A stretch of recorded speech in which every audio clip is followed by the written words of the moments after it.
মাননীয় মহাপরিচালক মহোদয়ের নির্দেশে আমরা গত 26শে ফেব্রুয়ারি থেকে আমাদের এই সচেতনতামূলক কার্যক্রম পরিচালনা করতেছি। এটা মার্চ মাসের 7 তারিখ পর্যন্ত চলবে।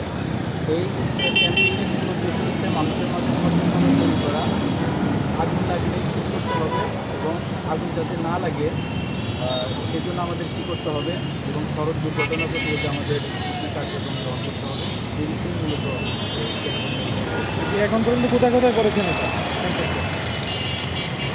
আমরা আমাদের টার্গেট হচ্ছে ঢাকা শহরের 33টা পয়েন্টে এই কার্যক্রম পরিচালনা করা। অলরেডি অনেক জায়গাতেই করা হয়েছে। আজকে আমাদের কার্যক্রম চলছে কক্সবাজার, ডিএসসি, শাহবাগ, আমাদের মানে জনগণের উদ্দেশ্যে একটু সংক্ষিপ্ত করে বলে দিবেন, আসলে আগুন লাগলে যে বার্তাটা আপনারা দিতে যাচ্ছেন আপনারা একটু বলে দিতে পারবেন বার্তাটা, আগুন লাগলে কী কী করা উচিত পাবলিক পর্যায়ে? যদি আগুন লেগে যায় প্রাথমিক পর্যায়ে অবশ্যই ফায়ার সার্ভিসকে আমরা এটা হচ্ছে টোটালি আগুন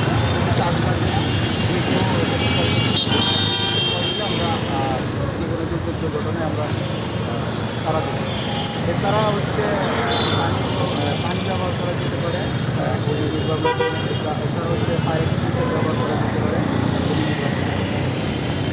এর উদ্দেশ্য হচ্ছে মানুষের মাঝে সচেতনতা তৈরি করা যে আগুন লাগলে আমাদের কী কী করণীয় এবং আগুন যাতে না লাগে সেজন্য আমরা কী করতে পারি। আমাদের এই কার্যক্রম 7 তারিখ পর্যন্ত চলবে। হ্যাঁ, এক একটা জায়গায় আপনারা কতক্ষণ ধরে এরকম কর্মসূচি করবেন এবং কতক্ষণ ধরে থাকবেন? প্রতিটা পয়েন্টে আমরা কমপক্ষে 30 মিনিট করে থাকবো। তাহলে এটা সপ্তাহব্যাপী আপনাদের এই কর্মসূচিটা মানে অ্যাওয়ারনেস কর্মসূচিটা পালন করছেন? জি,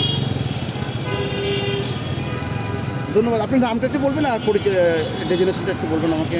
আমার নাম Khairul Islam, station officer, media cell, fire service. ধন্যবাদ।